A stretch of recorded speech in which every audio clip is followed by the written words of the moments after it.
आता असं वाटतं की मी तलवार काढेल आणि युद्धाला निघेल, पण सकाळी झोपेतनं उठलं की ते विचारही गायब असतात, ते रक्तही गायब असतं आणि तो माणूस फक्त झोपेत असतो. मला अजून झोपू द्या.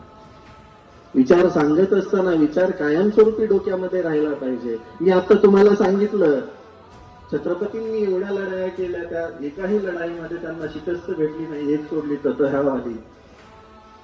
पण ते प्रत्येक गोष्ट करत असताना, प्रत्येक लढाई करत असताना, स्वराज्य उभं करत असताना त्या शिवछत्रपतींना झोप किती असेल. ध्येयाने पेटावं लागतं माणसाला.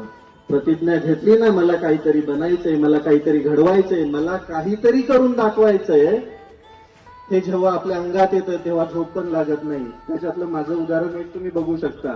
फक्त 5 तास झोपतो मी. मग तुम्ही म्हणताल काय करता तुम्ही, पैसे तर कमवता.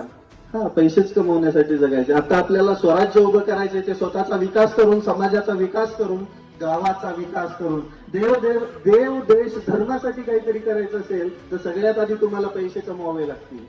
पैशाबद्दल सांगायला नाही चालूय, पण ती रियालिटी आहे. नातेवाईकांचं बघा किंवा जवळच्यांचं बी बघा. सक्सेसफुल माणूस कधी बघितला जातो, कधी ठरवला जातो, त्याचा बँक बॅलन्स किती आहे त्याच्यावरून. हे हिंदवी स्वराज्य व्हावे ही श्रींची इच्छा. स्वराज का हर एक मामला यहाँ संगमेश्वर में होगा.